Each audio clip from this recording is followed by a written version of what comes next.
DESIblitz.com. Kieran, thanks for joining us as part of the Grandbabs project. Could you tell us more about the project and the work that you did for it?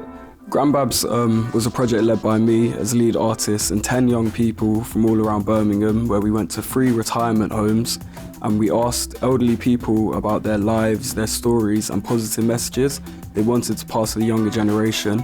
We then turned this into 2 short documentaries and numerous amount of artworks which everyone got involved in painting and creating. As lead artist, what actually motivated you to get into art in the first place? Well, I've been doing art ever since I can remember from a young age. I've always been doing art and creating. I think art is a great way to keep messages held in time, share messages without words being said, and ways to spread a message where anyone can interpret it in whatever way they want. We thought it'd be a great idea to get involved with the elderly people, as we're in such a time of disconnect and people aren't really going and reaching out to the elderly and they feel quite left out. So as young people, we wanted to connect with them and create a project that was meaningful. Yeah, when you went to the retirement homes and talking to the elderly people as a young person, how did that feel? It was a proper deep experience. We got told a lot of stories from people that were around in the war times about how they woke up and their neighbours' houses got bombed. They was collecting shrapnel, and a lot of stories that our generation would never have to deal with, things that we couldn't relate to. So it was good seeing a different perspective of life that we haven't experienced. And you kind of touched on it there, like in terms of war stories. Was there any specific story or specific person that you spoke to which impacted you a lot? Well, yeah, we had a wide range of people from different races and ethnicities. We had George, he was part of the Windrush generation. His story was quite impactful about the story of the Windrush and them coming to the UK. We had Mr. and Mrs. Singh that are next to me here. Their stories were about the partition in India. And then there was also a lot of the English people as well who experienced the war in the UK and the bombings. And obviously we can see from all the artwork, you focused, as lead artist, you focused on portraits. Why was it portraits specifically that you wanted to do? We wanted to capture these people's faces, make them look good and keep their positive messages held there forever. And when they all came and saw these portraits, they was actually really happy. They pointed out how there was no wrinkles and they looked so young. And I think it, honestly, the smiles on their face that I brought, they really enjoyed seeing these portraits and the messages that they gave us, because they wanted the young people to hear what they had to say, because they don't feel like we do hear enough of what they say. And in terms of, with the project, you did documentaries as well. Could you just tell us a bit more about that? Yeah, we went to 3 different care homes and we had the camera set up. We asked them loads of questions about their lives, their time in Birmingham, stories from their childhood, things that they want to pass on to the other generations. And we created 2 short documentaries from it, which ran at the show when it was unveiled. And as a young person, how important is it for the younger generation to speak to the elderly? I think it's really important. We're all one people together. We need to share messages together and keep each other close, especially in the times that we've had recently with COVID. Everyone's been so disconnected. The elderly, I think it was the first time they'd actually been out really since COVID to come see the exhibition. And we saw the positive impact it added to their lives as well as our lives. A lot of my friends definitely felt more inspired in life. And the elderly people felt a lot more connected and a lot more happy that younger people wanted to engage with them and kind of get involved with them. A lot of young people think, care homes or retirement homes, they're just maybe boring, or they don't want to go, they don't want to put the effort in. What would you say to young people who are having doubts like that? I'd say go down and have a look and go speak to some people. You'd be surprised at how youthful and lively these elderly people are. They have a lot of stories to tell. They're really funny, and they honestly, it adds a big impact to your life hearing about other people who are 3-4 times your age. And for the Grandbabs project, how has that impacted your kind of outlook on life? It's been a proper positive and powerful experience for me. I've never had this much time spent with the elderly generation. We had over 40 elderly people. They had so many messages and things to share. The positive things they told me after and how happy it made them, it did add a real impact to my life. Thanks for joining us. Can you tell us a bit about the Grandbabs project and the kind of work that you did with it? The Grandbabs project is basically young and old people coming together and basically communicating. The kind of work I had involved was just coming along and painting and decorating. And the kind of people that you spoke to, were there any stories that they told that really you kind of felt? Some of the people that I spoke to was quite impacting. It was really uplifting because some of these stories you would never hear from people my age or closer to my age, and it's really about their experience in life and how, in a way, we can communicate to them and realize that we understand and we get that we don't understand it, but we can still show love to them. Mm. And you mentioned obviously you were painting as part of the project. How has painting kind of helped you through life? Has it been something that you've done from an early age, or was it just part of the project? I've painted now and again through life and that, but I've never really took it serious.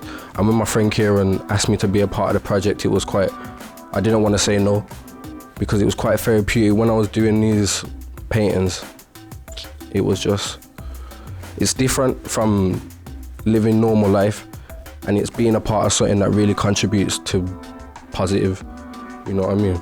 How did it feel for you when you went to the care homes and you kind of hearing these stories and talking to these people?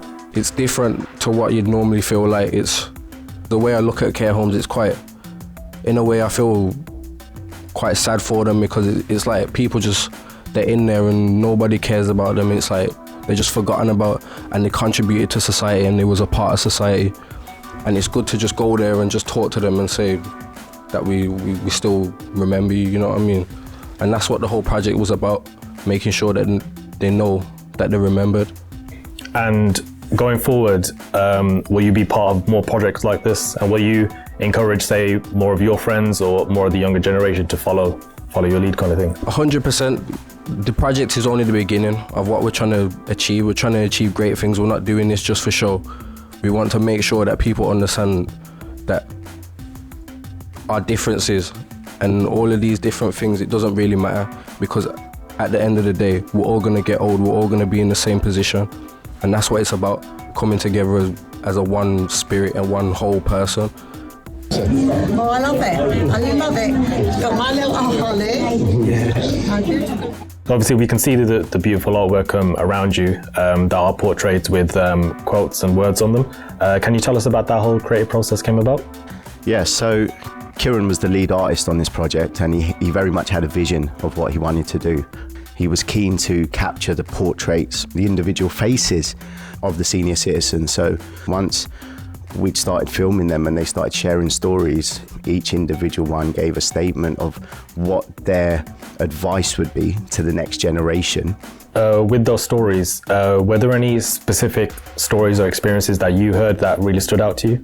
Yeah, there were some real powerful stories. The carers, which we've also got to know really well, have come back to us and given us great feedback in terms of how it's helped some of the senior citizens we sat down with.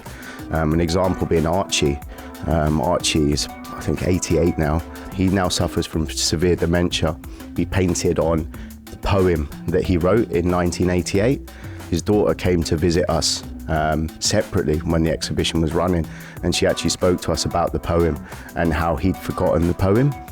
But we actually, when he arrived, we actually filmed him remembering parts of the poem and the carers were shocked. They were amazed actually at how much he started to remember. So in a way, this project helped him with his dementia, which was really powerful. We never expected to have that sort of impact, but it did. And the carers have taken that on board really, and actually now using that as a way to really help him remember his past experiences and his life. And the other standout story for us was a lovely lady by the name of Lisa. She used to be a dancer and a singer, and she's now terminally ill. And this project really had a massive impact on her. She even requested us to paint her dog into the portrait, which Kieran and the team did as well. And she was really blown away on the opening night that she came, having the opportunity to share her story and being painted. It's had a really tremendous impact on her. And certainly the young people that were involved, that got to know Lisa and spoke to her, that it was a real wake up to them as well about the fragility of life. And obviously the project had a real importance put on between the elderly and the young, but obviously for you yourself, when you're hearing these stories or experiences, is there anything new or surprising that you learned about it coming out of the project? Oh, for sure. I mean, everyone's got a story to tell. And I think that that's really important to understand, that even these young people at 21, 18, they've still lived a life and they've still got their own experiences. And what we found from this project is that we actually heard a lot more from the young people, because during the creative process, while they were painting, they were sharing their own stories about their elderly members of their family and people they'd lost. And certainly the elderly, the senior citizens, what they'd experienced, some of the stories about the war. And when you hear stories like that firsthand, it's very hard to not be able to appreciate that, and also to respect what these people have been through. There were some really engaging conversations around mental health, which is such an important conversation now, and the way that these senior citizens approached mental health. I think hearing that for the young people, it definitely made them think about it differently. And I certainly think that there will be a lot of the ramifications of this project will continue because of the fact that they've experienced so much and they've heard the stories firsthand, which I think is really key. And you just touched on it there in terms of mental health. Obviously the project would have had a priority in terms of blending kind of the emotions, experiences and stories between the old and the young. But in terms of mental health, especially for the young, and with mental health and art, how do you think art helps people mentally in terms of, expression, just a let out? Do you think it plays a huge importance within society? I certainly do, yeah. I mean, as I said, I've been working in the arts for 20 years. A lot of the mural work that we do, which is community driven, the reactions that you can get from individuals that have never painted before is phenomenal. I see art as therapy. I see art as expression. In terms of mental health directly, the ability to be able to pick up a brush and paint, it can be very therapeutic. And certainly being a part of something that you create, something that has a legacy, that has depth, that has meaning, all of those things are great ways to counteract mental health issues, traumas, difficulties that people go through day to day. I certainly feel art is one of the best ways to be able to counteract that. And certainly being able to express yourself for young people sometimes can be a little bit difficult, but through the power of paint, a lot can be said. What would you say to those young people who are maybe thinking about art, but I think there's a very stigma kind of view that art, it's not very, masculine for boys, or people shouldn't get into it because it doesn't lead to anywhere. But what would you say to the young people who are maybe having those doubts? Art's for everyone. Art's for everyone. It's almost like a footprint for man. From early cave paintings in France to where we currently are, whether it be filming, whether it be painting, sculpture works, statues, anything that shows creativity, expression, it can make a massive impact, not just on the individual, but on society as a whole. So for me, I've always been a firm believer to get as many people involved in art projects as possible, and to collaborate as much as possible. And I think that in the current climate, the way things are, there seems to be a bit of a disconnect for a lot of people. A lot of, almost you could say, a bit of a cancel culture that exists now. And I feel that art is a way of really overcoming that, bringing people together. Yeah, you can have a difference of opinion, a different viewpoint, but it's the beauty of art. Art is subjective. It's okay to see a painting in a different way to someone else. And by appreciating somebody else's opinion, gives you an understanding that we might have difference of opinion, but we can find a common place, and art is that common place.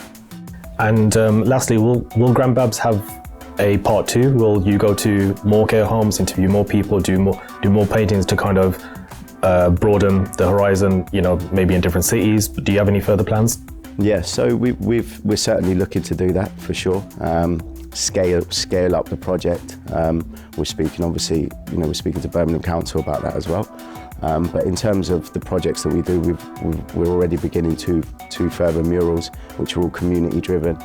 So all of the artworks and projects that we work on are all community based. They all have this sort of level of conversation, collaboration. So for us, certainly we will be looking to do more, but we'll continue to produce and be involved in artworks that bring people together.